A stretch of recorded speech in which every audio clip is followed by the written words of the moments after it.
Sarah Martinez had always believed that nursing was her calling. At 28, she had spent 6 years working at St. Mary's Hospital in downtown Chicago, dealing with everything from broken bones to heart attacks. She was good at her job, really good.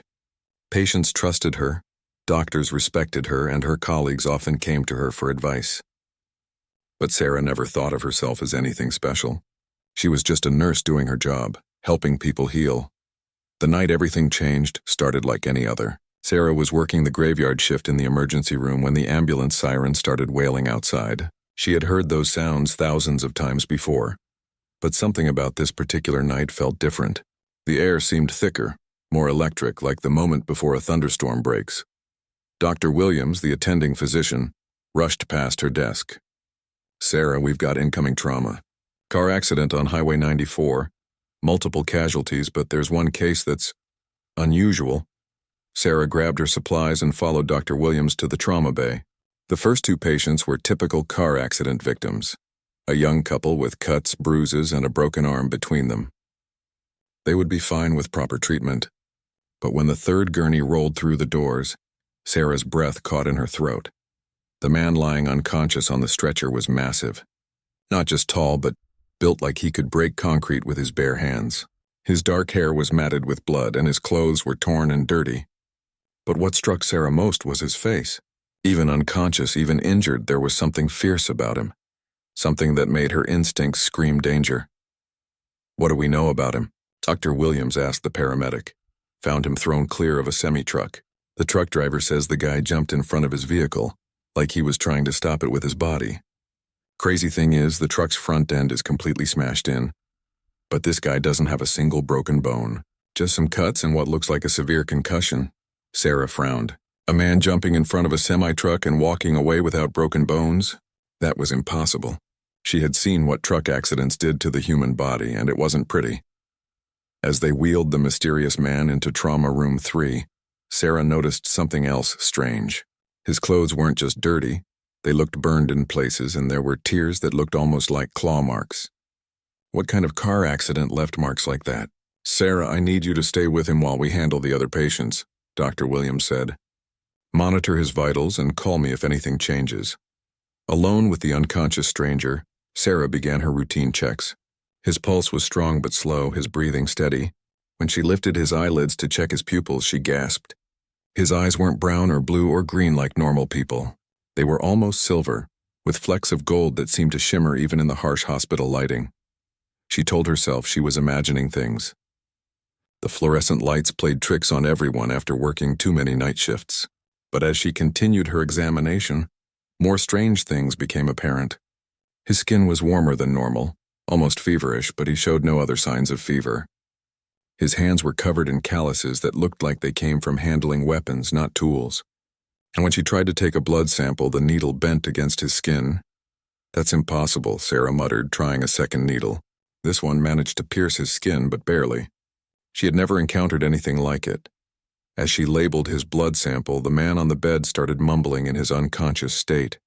Sarah leaned closer to hear what he was saying, thinking it might be important medical information, but the words that came from his mouth made no sense. "The Zephyrians are coming. Must protect the colony. Can't let them find the children." Sarah wrote down what she could understand, thinking he might be delirious from the head injury. People said strange things when they had concussions, but something about the way he said those words with such urgency and pain made her skin crawl. The man's mumbling continued throughout the night. He spoke of battles in space, of creatures with razor-sharp claws and acid for blood. He mentioned names that sounded like nothing Sarah had ever heard. Korath, Vixen, the Crimson Nebula. Sometimes he would call out warning orders like a military commander, and other times he would whisper what sounded like goodbye messages to people he clearly cared about. Around 4 in the morning, his vital signs started to change. His heart rate, which had been unnaturally slow, began to speed up. His body temperature, already too warm, started climbing higher. Sarah checked and double-checked her equipment, but the readings were accurate. "Dr. Williams," she called over the intercom, "I need you in Trauma 3. Something's happening." But before Dr. Williams could respond, the most extraordinary thing Sarah had ever witnessed began to unfold. The cuts on the man's face and arms started to close. Not slowly, like normal healing, but visibly, as if time was moving in fast forward. Within minutes, wounds that should have taken weeks to heal had disappeared completely, leaving only faint silver lines where they had been. Sarah stepped back from the bed, her heart pounding. This wasn't medical science. This wasn't anything she had learned in nursing school or seen in 6 years of emergency room work. This was something else entirely. The man's eyes suddenly snapped open, and Sarah found herself staring into those impossible silver depths. For a moment he looked confused, disoriented. His gaze traveled around the room, taking in the medical equipment, the sterile white walls, the IV drip attached to his arm. Then his eyes found Sarah, and something in his expression changed. Recognition? Relief? Fear? She couldn't tell, but the intensity of his stare made her feel like he could see straight through her soul. "Where am I?" he asked, his voice rough from unconsciousness. There was an accent there, something Sarah couldn't place. Like English wasn't his first language, even though he spoke it perfectly. "You're in St. Mary's Hospital in Chicago," Sarah managed to say, trying to keep her voice steady and professional despite everything she had just witnessed. "You were in an accident. How are you feeling?" The man tried to sit up, moving with a fluid grace that didn't match his massive frame. "Chicago," he repeated, as if the word held some special meaning. "What year is it?" "It's 2024, Sarah answered, though something about his question sent chills down her spine. The man's face went pale, and he gripped the bed rail so hard that Sarah heard the metal creak. 24 years, he whispered. "I've been unconscious for 24 years. Sarah stared at the man sitting on the hospital bed, trying to process what he had just said. 24 years unconscious? That was medically impossible. People in comas for that long didn't just wake up looking perfectly healthy, and they certainly didn't heal from major injuries in minutes. "Sir, I think you might be confused from your head injury," Sarah said gently, falling back on her medical training. "Concussions can cause memory problems and disorientation. Let me call Dr. Williams to examine you." But the man shook his head, and when he looked at her again, his silver eyes were completely clear and focused. "My name is Marcus Kane, and I know exactly where I am and what year it is. The question is, how long do we have before they find me?" "Before who finds you?" Sarah asked, though part of her wasn't sure she wanted to know the answer. Marcus swung his legs over the side of the bed, moving to stand up. Sarah immediately moved to stop him. Patients with head injuries shouldn't be walking around. But when she placed her hand on his arm to steady him, she gasped. His skin wasn't just warm anymore. It was burning hot, like touching a fever patient, but he showed no signs of distress. "The Zephyrians," Marcus said simply, as if that explained everything. "They've been hunting me for decades. I came to Earth to hide, to heal, but if I'm waking up now, it means they're close." Sarah felt like she was in the middle of a very strange dream. "Mr. Kane, I think we need to run some tests. You're clearly experiencing some psychological trauma from your accident." Marcus turned to face her fully, and suddenly, Sarah could see that this wasn't a confused patient. This was a man who had seen things, done things that no ordinary person ever would. There was an authority in his posture, a weight to his presence that made her instinctively step back. "Sarah," he said, and she realized with a start that she had never told him her name. "I know this is hard to believe, but I need you to listen very carefully. My people call your planet Terra, and we've been protecting it for longer than your recorded history. I'm what you might call a soldier, though the real term doesn't translate well to your language."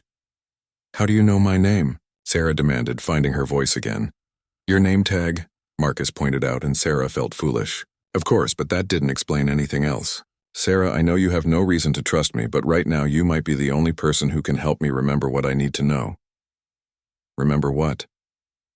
Marcus walked to the small window in the trauma room and looked out at the Chicago skyline. "I was in the middle of a battle when something went wrong. There was an explosion, and the next thing I knew, I was falling toward your planet. I must have been in some kind of healing stasis, but my memories of the war are fragmented." Sarah watched him carefully. Everything about this situation screamed that she should call security, should get Dr. Williams, should treat this man as a psychiatric emergency. But something held her back. Maybe it was the way he carried himself, like a career military officer. Maybe it was the impossible healing she had witnessed. Or maybe it was the genuine fear she could see in his eyes when he mentioned the Zephyrians. "Let's say I believe you," Sarah said slowly. "What kind of help do you need from a nurse?" "You've been watching me for hours. You've seen things that your medical training can't explain. I need to know what you observed, what my body did while I was unconscious. Those details might help me understand how much time we have. Sarah found herself telling him about the healing, about his elevated body temperature, about the way he had mumbled in his sleep about battles and creatures. As she spoke, Marcus nodded, as if everything she said made perfect sense. The regeneration protocols are still active, he said when she finished. That's good. It means my body was preparing for the awakening. But if I was talking about the war, it means my subconscious was trying to warn me about something. What kind of war involves battles in space? Sarah asked, surprising herself by how easily she was accepting his story. The kind that keeps your species from being enslaved or extinct. Marcus replied grimly. The Zephyrians are what your science fiction would call alien invaders, except they're very real, and they've been trying to conquer this galaxy for millennia. High people, the Deathworlders, are the only thing standing between them and planets like Earth. Deathworlders. We come from planets where everything is trying to kill you from the moment you're born. High gravity, extreme weather, predators that make your worst nightmares look friendly. It makes us durable, strong, good at fighting things that want to destroy us. As if to demonstrate, Marcus casually gripped the metal bed rail and bent it like it was made of clay. Sarah's eyes widened, but she was starting to accept that normal rules didn't apply to this man. So you're like a superhero? She asked.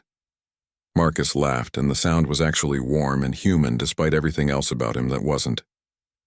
More like a very specialized soldier. We don't wear capes or save cats from trees. We fight wars in deep space so that people like you can live peaceful lives without ever knowing what's out there. And you think these Zephyrians are coming here? I think they've already arrived, Marcus said quietly. The question is whether they're here for me specifically, or if they've decided Earth is ready for conquest. Before Sarah could respond, the lights in the trauma room flickered. It was subtle, just a brief dimming, but Marcus went completely still. His head tilted slightly like he was listening for something she couldn't hear. We need to leave, he said suddenly. Now, I can't just leave the hospital. I'm working. I have patients to take care of. Sarah, look outside. She moved to the window where Marcus was standing and looked out at the city. At first, everything seemed normal. The usual late-night traffic, the glow of streetlights, the distant hum of the city that never slept. But then she noticed something wrong with the sky. There were lights up there that weren't moving like airplanes. They were too bright, too steady, and they seemed to be arranged in some kind of pattern. What are those? She whispered. Scout ships, Marcus said. They're scanning the city looking for me. Once they lock onto my energy signature, they'll know exactly where I am. The lights in the trauma room flickered again, and this time Sarah heard something else. A low humming sound that seemed to come from everywhere at once. It was getting louder. How long do we have? She asked, surprised to find herself using the word we without thinking about it. Maybe 10 minutes before they pinpoint this location. After that, Marcus trailed off, but Sarah could fill in the blanks. After that, anyone nearby when alien soldiers came looking for him would probably not survive the encounter. Sarah looked around the trauma room, at the job she had worked so hard for, at the hospital where she had built her entire adult life. She thought about her patients, her colleagues, her comfortable routine. Then she looked at Marcus, this impossible man who claimed to be humanity's protector, and she made a decision that would change everything. What do you need me to do? The decision to help Marcus felt both terrifying and strangely right. Sarah had spent her entire career helping people heal, and now she was faced with helping someone who might be humanity's only protection against an alien invasion. The irony wasn't lost on her. First, I need civilian clothes, Marcus said, looking down at the hospital gown that barely fit his massive frame. These medical garments won't provide adequate protection, and they make me stand out. Sarah thought quickly. There's a lost and found box in the staff room. People leave clothes behind all the time. She paused, studying his size. Though I'm not sure we'll find anything that fits you properly. It doesn't need to fit well. Just needs to be functional. As they moved through the hospital corridors, Sarah tried to act normal, nodding to colleagues and checking on patients as if her world hadn't just been turned completely upside down. But inside her mind was racing. The humming sound Marcus had mentioned was getting stronger, and she could swear the fluorescent lights were flickering more frequently. In the staff room, they found a collection of forgotten clothing. Most of it was too small for Marcus, but Sarah managed to piece together an outfit. Oversized jeans that were still too short, a XXXL sweatshirt that fit him like a normal shirt, and boots that he had to squeeze into.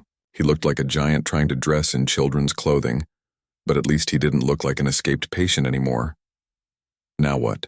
Sarah asked as Marcus finished getting dressed. "Now I need to get to my ship." "Your ship?" "When I crashed here 24 years ago, my escape pod buried itself about 50 miles north of the city. If it's still functional, I can use it to contact my unit and call for backup." Sarah stared at him. "You're talking about a 50-mile journey with alien scouts looking for you. How exactly are we supposed to do that?" "We take your vehicle and drive very fast while staying off main roads. My car is a 10-year-old Honda Civic. It's not exactly built for high-speed chases." Marcus smiled, and for a moment he looked almost normal, like any other guy she might have met under different circumstances. "Trust me, Sarah, I've worked with much less." As they made their way toward the parking garage, the humming sound became impossible to ignore. Other people in the hospital were starting to notice it too. Sarah saw patients looking around nervously, and Dr. Williams was standing in the hallway with a confused expression, staring up at the ceiling. "What is that sound?" a patient asked as they passed. "Probably construction work," Sarah lied smoothly. "You know how the city never sleeps." But even as she said it, she knew it was a terrible explanation. Construction work didn't make the entire building vibrate, and it certainly didn't make the air feel electric the way it did now. They reached Sarah's car just as the first explosion lit up the night sky. It wasn't nearby, maybe a few miles away, but the flash was bright enough to cast sharp shadows in the parking garage. Car alarms started going off throughout the city, and Sarah could hear sirens beginning to wail. "They're not being subtle anymore," Marcus observed as he folded himself into the passenger seat of Sarah's compact car. His knees were practically touching his chin and his head brushed the roof. "Is that good or bad?" Sarah asked, starting the engine with hands that were only slightly shaking. "Bad. It means they've decided stealth isn't necessary.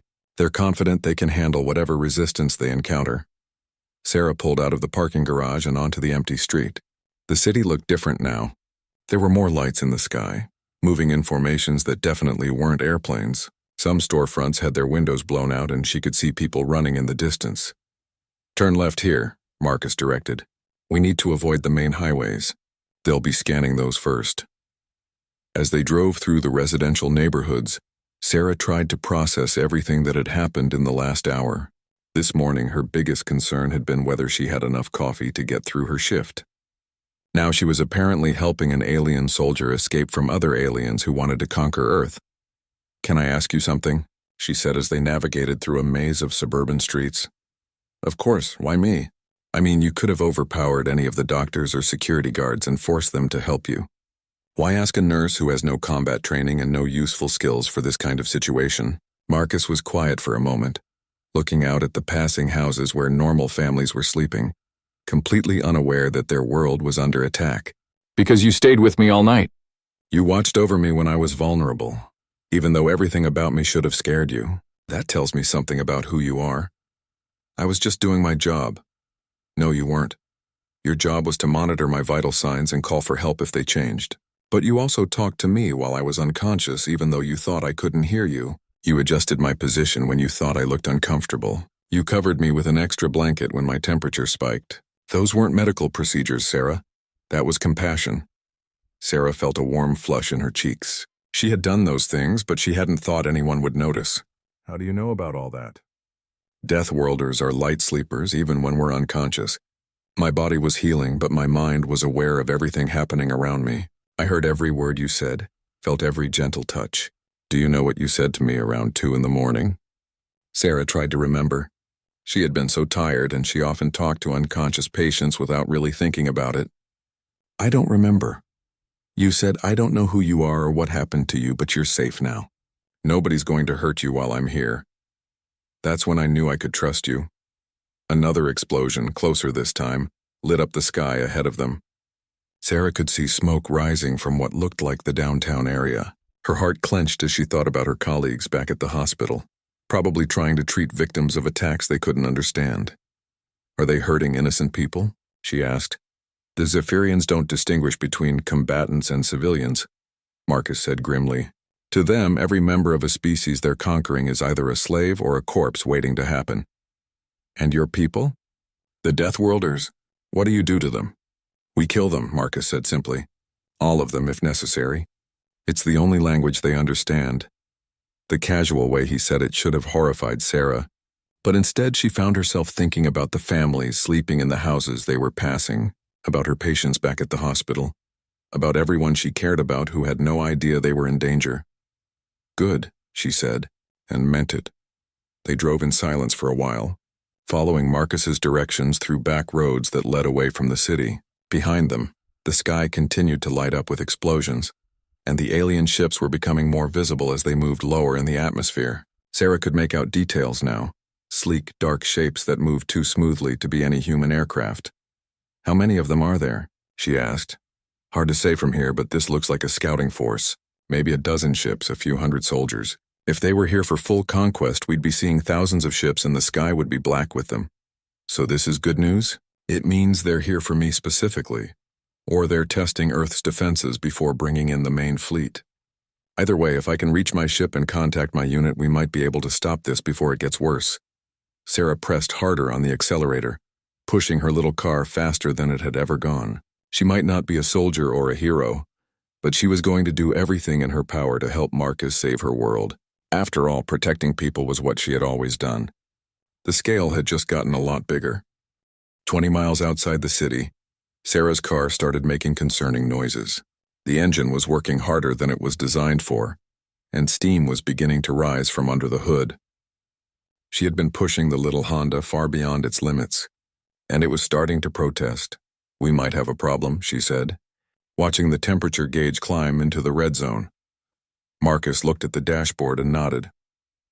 How much further can it go? Maybe 5 more miles if we're lucky. After that, we're walking. That's not ideal. We're still 30 miles from the crash site, and traveling on foot will make us visible to their scanners. As if summoned by his words, a bright light suddenly swept across the road ahead of them. Sarah looked up through the windshield and saw one of the alien ships hovering about 1,000 feet above them, its searchlight cutting through the darkness like a blade. Turn off your headlights and pull under those trees, Marcus ordered, pointing to a grove of oak trees beside the road. Sarah quickly steered the car off the pavement and under the canopy of branches, just as the alien searchlight passed over their location. They sat in complete darkness, listening to the low humming of the ship's engines as it moved slowly across the landscape. Are they looking for us, specifically? Sarah whispered. They're doing a grid search, Marcus replied quietly, looking for any signs of technology or unusual activity. Your car's engine is still hot, so if they have thermal scanners... The humming stopped. The ship was hovering directly above the trees where they were hidden. Sarah felt her heart hammering against her ribs. This was really happening. She was hiding from aliens in her 10-year-old Honda Civic on a Tuesday night, and somehow that had become her reality. Part of her still couldn't believe it, but the evidence was literally floating above her head. A new sound joined the humming, a high-pitched whine that made Sarah's teeth ache. The air around them started to shimmer like heat waves rising from hot pavement. Scanning beam, Marcus muttered. They're reading everything under these trees. They'll detect the car's metal signature in about 30 seconds. What do? We run. Marcus opened his door and stepped out of the car, moving with surprising quiet for such a large man. Sarah followed, trying to keep her footsteps light on the fallen leaves. The scanning beam was getting brighter and she could feel a strange tingling sensation on her skin. This way, Marcus whispered, leading her deeper into the woods away from the road. They had made it maybe 50 yards when the scanning beam found Sarah's car. Immediately, the ship's engines roared to life, and the searchlight began sweeping back and forth through the trees. The aliens knew something was there now. They've found the vehicle, Marcus said, no longer bothering to whisper. Now they'll send down a search team. We need to move fast. They ran through the dark forest, Marcus somehow finding paths that Sarah couldn't even see. Her nursing shoes weren't designed for hiking, and branches kept catching at her scrubs, but she pushed forward. Behind them, she could hear the alien ship landing and new sounds. Voices that definitely weren't human. How do you know where you're going? Sarah panted as they climbed over a fallen log. Deathworlders are trained for survival in hostile environments. This forest is actually quite peaceful compared to my home planet. What's your home planet like? Imagine if everything in this forest was 3 times larger, had poisonous spines and actively hunted humans. Then add gravity that's twice as strong as Earth's and storms that can strip flesh from bone. That's a typical Tuesday on Korath Prime. Despite their desperate situation, Sarah found herself almost smiling. And people voluntarily live there? We don't really have a choice. But it does make us very good at staying alive when things get difficult. They emerged from the forest onto another road, this one smaller and less maintained than the highway they had left. Marcus looked both ways, then pointed north. The crash site is about 25 miles that way. If we can find another vehicle, you mean steal a car? I mean borrow a vehicle in the interest of planetary defense. Before Sarah could respond to that creative interpretation, they heard the sound of an engine approaching.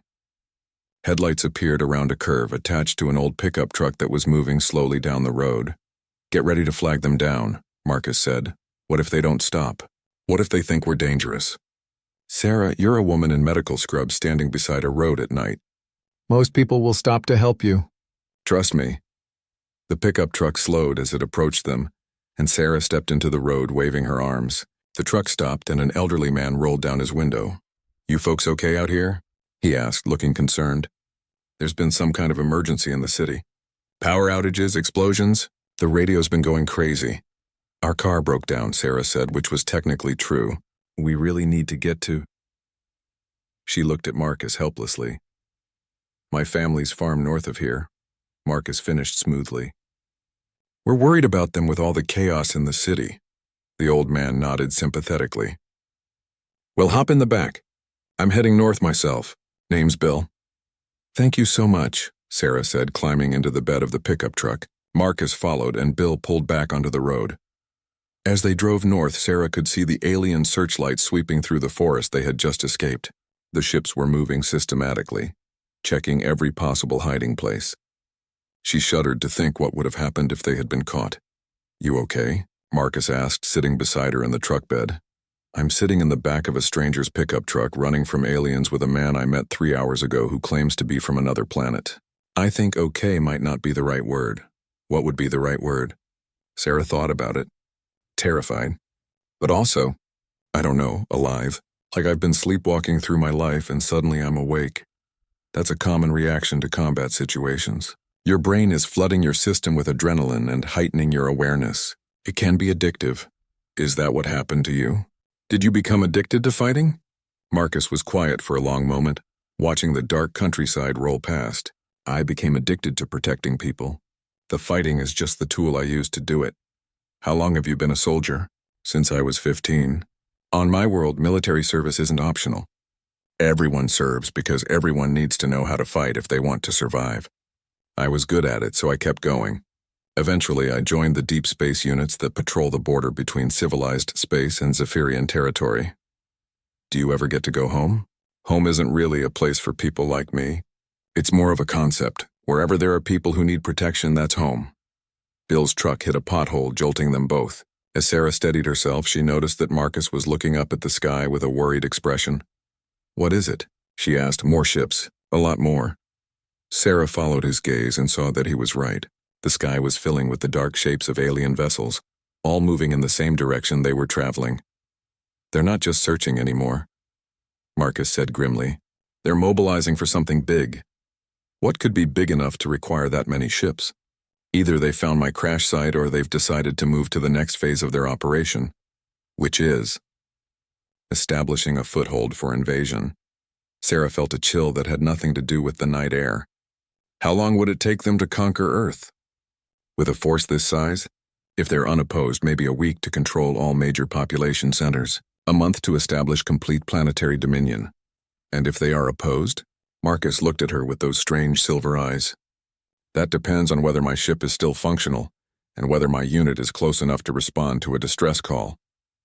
Bill's truck began to slow down, and Sarah could see why. Ahead of them, the road was blocked by what looked like a military checkpoint, but as they got closer, Sarah realized that the vehicles and the soldiers weren't human. Sarah, Marcus said quietly, when this truck stops, I want you to stay low and don't make any sudden movements. No matter what happens, do not try to help me. Your job is to survive and find a way to warn other humans about what's coming. What are you going to do? What I was trained to do. The truck came to a complete stop about 50 feet from the alien checkpoint. Sarah could see tall, thin figures in dark armor moving around vehicles that looked like they were made of black metal and sharp angles. Their faces were hidden behind helmets, but something about the way they moved reminded her of predators. Bill rolled down his window as one of the alien soldiers approached. Sarah held her breath, praying that the old man would somehow survive what was about to happen. But Marcus was already moving, and Sarah realized that the real war was about to begin. Marcus moved like lightning. One moment he was sitting beside Sarah in the truck bed, and the next he was airborne, launching himself at the alien soldier approaching Bill's window. Sarah had never seen a human being move that fast or with such deadly precision. The alien soldier, Zephyrian, Marcus had called them, was tall and thin, maybe 7 feet in height, wearing armor that looked like it was made from black glass. But when Marcus collided with it, the creature went down like it was made of paper. There was a sound like breaking crystal, and the alien's helmet shattered, revealing a face that Sarah wished she could unsee. The Zephyrian looked like someone had taken a human skull and stretched it, then filled the eye sockets with clusters of tiny red lights. Its mouth was full of needle-sharp teeth, and when it screamed, the sound was like fingernails on a chalkboard amplified through a loudspeaker. "Stay down," Marcus shouted to Sarah and Bill as more aliens came running toward the truck. What followed was the most intense 30 seconds of Sarah's life. Marcus fought like a force of nature, moving between the alien soldiers with a combination of speed, strength, and fighting skill that seemed impossible. He broke bones, shattered armor, and moved with such efficiency that the aliens couldn't seem to coordinate their attacks. But there were too many of them. For every Zephyrian that Marcus put down, 2 more appeared from their vehicles. Sarah watched in horror as one of the aliens raised what looked like a weapon, a long crystalline rod that began to glow with purple energy.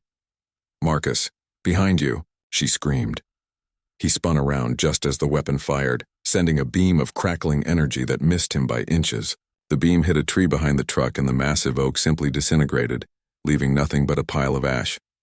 "Bill, reverse the truck now," Marcus shouted as he grabbed the weapon-wielding alien and used it as a shield against the others. The old man didn't need to be told twice. The pickup truck lurched backward just as more energy beams started flying. Sarah pressed herself flat against the truck bed, trying to make herself as small as possible while Marcus continued his impossible battle. "Sarah," Marcus called out as he fought. "In my back pocket there's a small device. It looks like a silver coin. I need you to activate it." "How do I activate it?" Sarah yelled back, army crawling toward him while energy beams sizzled over her head. "Press the center and speak your name clearly." Sarah reached Marcus just as he threw one alien into another, sending both of them crashing into their vehicle.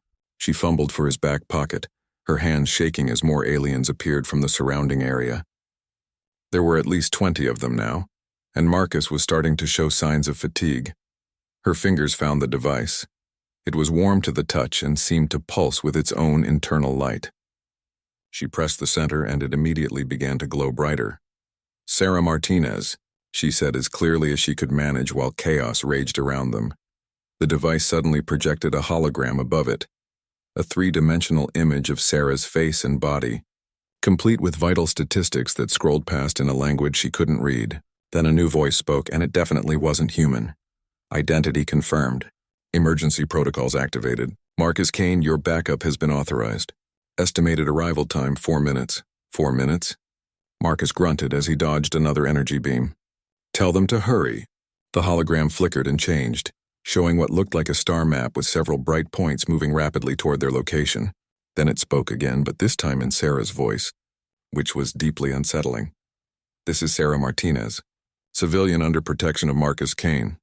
We are under attack by Zephyrian forces at coordinates." The device rattled off a string of numbers that meant nothing to Sarah but apparently meant everything to whoever was listening. "Marcus," she said, handing the device back to him. "What did I just do?" "You just called in the cavalry," he replied, grabbing another alien weapon and turning it on its former owners. "That device recorded your biometric signature and transmitted it to my unit. Now they know there's a human civilian in immediate danger, which makes this a priority rescue." "Why does that matter?" "Because Deathworlders have very strict rules about protecting innocent life. My unit will drop everything to get here and they'll come armed for war." As if to punctuate his words, the sky above them suddenly lit up with new lights, But these weren't the cold, harsh beams of the Zephyrian ships. These were warm, golden lights that moved with purpose and incredible speed. The Zephyrians noticed the new arrivals too. Several of them looked up and began making sounds that Sarah could only describe as panic. Whatever was coming, they were afraid of it. "That's my unit," Marcus said with satisfaction. "Sarah, cover your ears and close your eyes. This is about to get very loud." Sarah did as he said just as the first of the new ships arrived. Even with her eyes closed and ears covered, the world around her exploded into light and sound. She felt the ground shake, heard the distinctive whine of energy weapons that were much more powerful than anything the Zephyrians had been using, and felt heat that suggested very large explosions were happening nearby. When the noise finally stopped and Sarah opened her eyes, the checkpoint was gone. Not destroyed, gone, as if it had never existed. The road was unmarked, the alien vehicles had vanished, and there was no sign of the Zephyrian soldiers except for a few scorch marks on the pavement. 3 ships had landed nearby, and they were unlike anything Sarah had ever imagined. They looked like they had been grown rather than built, with smooth organic curves and surfaces that seemed to shift color in the moonlight. Ramps extended from their sides and figures began emerging. Sarah's first thought was that Marcus's people looked exactly like humans. Her second thought was that they moved like Marcus, with that same dangerous grace that suggested they could kill you in 17 different ways before you knew you were in trouble. "Marcus," one of them called out, jogging toward the truck. "You look terrible. We've been scanning the system for weeks trying to find you."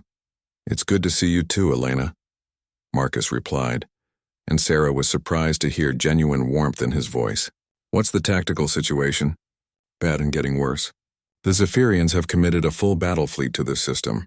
12,000 ships, 500,000 soldiers. They're not just here for you anymore. They've decided Earth is strategically valuable." "Why?" Sarah found herself asking before she could stop herself. Elena looked at her with interest. "You must be the civilian. Marcus, why is there a human involved in this operation?" "Sarah saved my life," Marcus said simply. "Multiple times in the last few hours. I'd say that makes her part of the team." "Actually," Elena said, studying the readings on a device similar to the one Sarah had used, "her biometric signature is quite interesting. Marcus, did you know that this human shows genetic markers that are compatible with Deathworlder enhancement procedures?" Sarah felt a chill. "What does that mean?" Marcus and Elena exchanged a look that Sarah didn't like at all. "It means," Marcus said slowly, "that you might be more than just a nurse who happened to be in the right place at the right time. It means," Elena added, "that you might be the key to saving both our species." Bill, who had been sitting silently in the driver's seat throughout the entire battle, finally spoke up. "I don't suppose anyone wants to explain what the hell is going on." "Sir," Elena said politely, "we're going to need to ask you to forget everything you've seen tonight.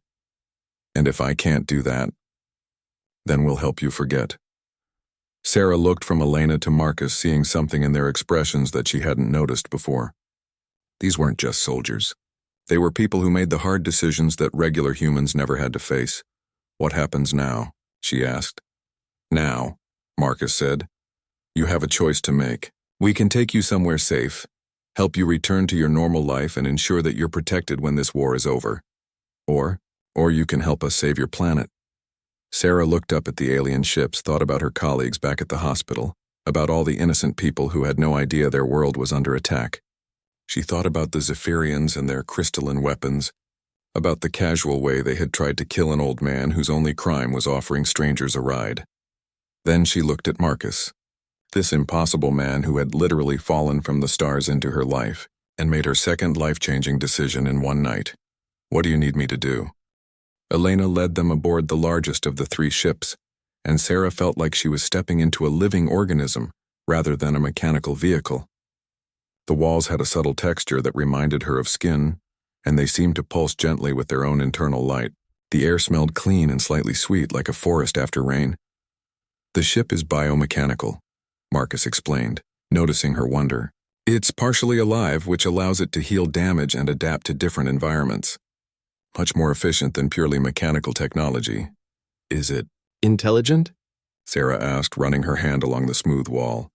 "To some degree. It can think, but not like you or me. More like a very smart animal that's been trained to fly between stars." They entered what Elena called the command center, a circular room filled with displays that showed three-dimensional images floating in midair. Sarah could see tactical information about the battle happening in Earth's orbit, and it wasn't encouraging. The Zephyrian fleet was massive, and while the Deathworlder ships were clearly superior in technology, they were vastly outnumbered. "How many of your people are here?" Sarah asked. 47 ships, about 2,000 soldiers, Elena replied. "We were the closest unit when Marcus's distress signal finally reached us." 2,000 against 500,000? "Those aren't bad odds for Deathworlders," said a new voice. Sarah turned to see another soldier approaching. This one was a woman who looked like she could arm wrestle a mountain and win. "I'm Commander Torres. You're the human with the interesting genetics." "So everyone keeps telling me," Sarah said, "but nobody's explained what that actually means." Torres gestured to one of the floating displays, which changed to show what looked like a DNA strand. "About 50,000 years ago, a Deathworlder exploration ship crashed on your planet. The crew survived and integrated with the local human population. Most of their genetic legacy was diluted over time, but occasionally we find humans who still carry significant markers." "You're saying I'm part alien?" "You're saying you're part Deathworlder," Marcus corrected. "And it explains why you've been able to handle everything that's happened tonight without going into shock or breaking down completely." Sarah thought about this. It was true that she felt remarkably calm considering she was aboard an alien spacecraft discussing the invasion of Earth. She had attributed it to her medical training, but maybe there was more to it. "What does this mean for the current situation?" she asked. "It means," Elena said, pulling up another display, "that you might be able to interface with Deathworlder technology in ways that normal humans can't, and we have a plan that requires that capability." The display showed a schematic of what looked like a massive space station. It was clearly Zephyrian in design, all sharp angles and crystalline structures, but there were sections highlighted in red. "That's their command ship," Torres explained. "It's coordinating the entire invasion fleet. If we can disable it, the rest of their ships will be reduced to individual units acting without central command." "How do you disable something that big?" Sarah asked. "We don't," Marcus said. "You do," Sarah stared at him. "I'm a nurse. I don't know anything about space battles or alien technology." "You don't need to know about space battles," Elena said, "but your genetic markers suggest you might be able to use our infiltration technology. We have a device that can mask your life signs and make you appear to be a captured human to their sensors." "You want me to sneak aboard their command ship?" "We want you to get close enough to plant a virus in their central computer," Torres said. "It's a program designed to disrupt their command and control systems, but it has to be physically installed by someone the ship's defenses won't recognize as a threat." "Why can't one of you do it?" "Because Zephyrian sensors can detect Deathworlder physiology from a mile away," Marcus explained. "They've been fighting us for too long not to have developed countermeasures. But a human, especially one with dormant Deathworlder genetics, might be able to slip past their defenses." Sarah looked around the command center at these incredible people who had risked their lives to protect Earth. She thought about the patients she had cared for over the years, about the fundamental principle that had driven her entire career, helping people who couldn't help themselves.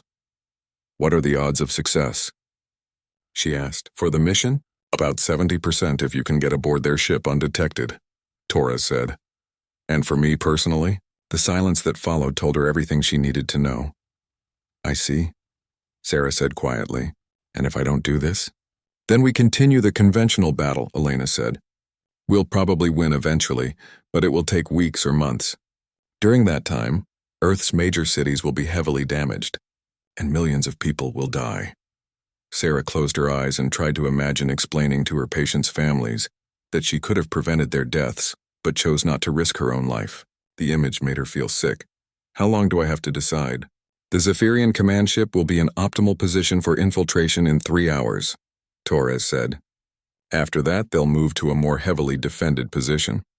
"And how exactly would this infiltration work?" Marcus stepped forward. "We have a small stealth ship that can get you close to their vessel. The infiltration device will make you appear to be an escaped human captive seeking shelter. Once aboard, you'll need to make your way to their central computer core and install the virus. How will I know where to go? How will I even communicate with them?" "The device includes a translation matrix and basic knowledge of Zephyrian ship layouts," Elena explained. It will guide you through the process, and after I install the virus, you get back to the stealth ship as quickly as possible and we extract you, Marcus said.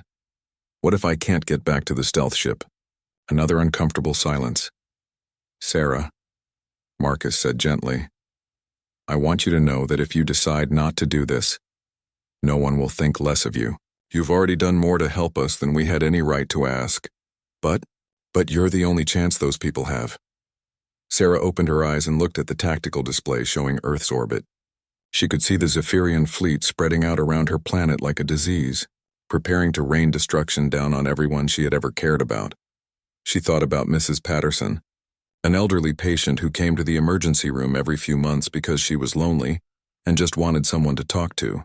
She thought about the young mother who had brought her baby in last week with a fever, terrified that something was wrong. She thought about all the ordinary people living ordinary lives who had no idea they were about to become casualties in an interstellar war. I'll do it, she said. Sarah, Marcus started, but she held up her hand.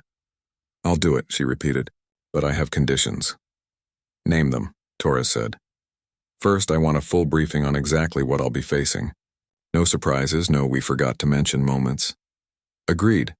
Second, I want to know that if I don't make it back, my family will be told that I died trying to help people. Not the details, just that I was helping. Of course. And third, Sarah said, looking directly at Marcus, I want you to promise me that if this works, you and your people will stay and help Earth rebuild whatever gets destroyed. Don't just disappear after the battle is over. Marcus nodded slowly. I promise. Then let's save the world. As the Deathworlder soldiers began preparing for the most dangerous mission any of them had ever attempted, Sarah allowed herself one moment of pure terror. Then she pushed it aside and focused on what she did best, taking care of people who needed her help, even if those people were an entire planet. The stealth ship was small, a closet, barely large enough for one person and the piloting controls. Elena had explained that it was designed to be as undetectable as possible, which meant sacrificing comfort and space for advanced camouflage technology. The infiltration device is integrated into this suit, Elena said, helping Sarah into what looked like a form-fitting jumpsuit made of material that shifted colors constantly. It will monitor your vital signs and adjust your appearance to match what the Zephyrians expect to see in a human captive. What do they expect to see? Someone who's been running and hiding for several hours. Scared, exhausted, possibly injured. The suit will simulate those conditions without actually harming you. Sarah tested the movement in the suit. It felt like wearing liquid metal that molded itself to her body. How does it know what they expect? We've been fighting the Zephyrians for centuries, Marcus said from beside the small ship. We've learned their psychology, their tactics, their expectations. They see humans as weak and primitive, so they won't suspect deception from someone who appears to be exactly what they think humans are. That's almost insulting, Sarah said. Use their arrogance against them, Torres advised. Let them underestimate you. The virus that Sarah needed to install was contained in a device no larger than a pill, hidden inside what appeared to be a piece of jewelry. A simple silver bracelet that the suit's systems would make look like a medical alert bracelet. Once you're aboard their ship, head for the central areas, Elena instructed. Zephyrian command ships follow standard layouts. The computer core will be in the geometric center of the vessel, heavily protected but accessible through maintenance passages. How will I find these passages? The suit's navigation system will guide you, but trust your instincts too. Remember, you have Deathworlder genetics. Your spatial awareness and danger sense will be heightened while you're in a threatening environment. Sarah touched the bracelet on her wrist. And this virus will really disable their entire fleet? It will disrupt their command structure and force them to operate independently, Marcus confirmed. Without coordinated tactics, we can defeat them in detail. But Sarah, once you activate the virus, they'll know someone has infiltrated their ship. You'll have maybe 10 minutes to get out before they lock down everything. 10 minutes to get from the center of their ship back to this stealth ship? The stealth ship will move to an extraction point closer to their hull once you're inside. You'll just need to reach the outer sections. Sarah climbed into the tiny cockpit of the stealth ship, trying to ignore how much it felt like climbing into her own coffin. The controls were surprisingly intuitive when apparently, the ship's biomechanical systems could interface directly with her nervous system through the suit. Sarah, Marcus said, leaning close to the cockpit. "I want you to know that what you're doing is the bravest thing I've ever witnessed. And I've seen soldiers charge into battles against impossible odds. Those soldiers had training and weapons," Sarah pointed out. "I'm a nurse with a fake bracelet and a really expensive jumpsuit." "You're a healer who's willing to risk everything to protect innocent people," Marcus replied. "That makes you more dangerous to the Zephyrians than any weapon we could give you." The stealth ship systems came online with a subtle hum, and Sarah could feel the vessel responding to her thoughts and intentions. It was the strangest sensation she had ever experienced, like suddenly having a new limb that she instinctively knew how to use. "We'll be monitoring your progress," Elena said through the communication system. "If something goes wrong, if you get in trouble, just say the word Florence and we'll abort the mission and extract you immediately." Florence? After Florence Nightingale. Seemed appropriate. Sarah smiled despite her terror. "Let's do this." The stealth ship detached from the main vessel and began its approach to the Zephyrian command ship. Through the cockpit window, Sarah could see the massive alien vessel growing larger and larger until it filled her entire field of view. It was beautiful in a terrifying way, like a crystal cathedral designed by someone who had never heard of mercy. The infiltration was surprisingly easy. The stealth ship's systems guided her to what appeared to be a damaged section of the Zephyrian hull, and the suit automatically adjusted her appearance to look like she had been injured in the attack that created the damage. When a Zephyrian patrol found her stumbling through the corridor, they immediately assumed she was a surviving human captive. The aliens were even more disturbing up close than they had been at the checkpoint. They moved with an unsettling grace, and their voices sounded like glass breaking in harmony. But the suit's translation system allowed her to understand them, and what she heard made her angry.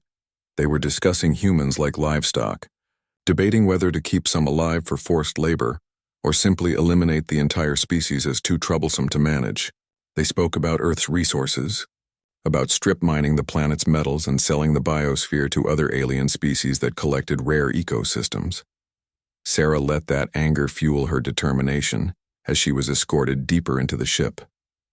The Zephyrians were treating her like a curiosity, a specimen to be examined later.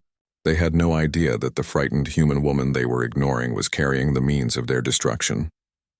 The navigation system in her suit guided her through a complex route toward the ship's center, using maintenance passages and service corridors that the Zephyrians rarely patrolled. Sarah's enhanced spatial awareness, the Deathworlder genetics that she was still learning to accept, helped her move silently through the alien vessel. The computer core was exactly where Elena had predicted it would be. A massive crystalline structure that pulsed with information, flows visible as streams of colored light. It was beautiful and terrifying, the electronic brain of a fleet that had come to destroy her world. Installing the virus was as simple as touching the bracelet to one of the access ports.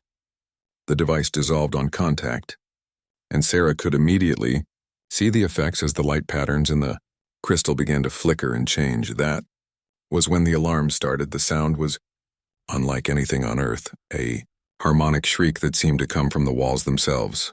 Emergency lighting activated throughout the core chamber, and Sarah could hear the sound of running feet and voices raised in what was clearly panic.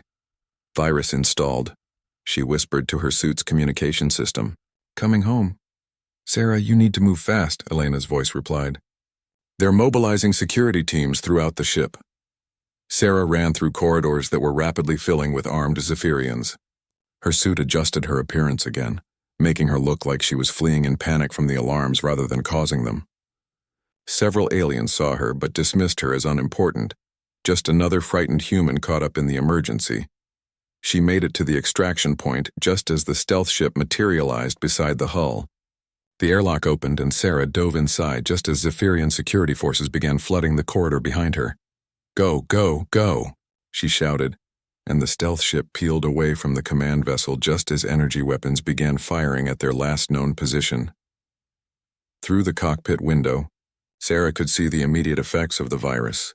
The Zephyrian fleet was breaking formation, individual ships moving in random directions as their centralized command structure collapsed.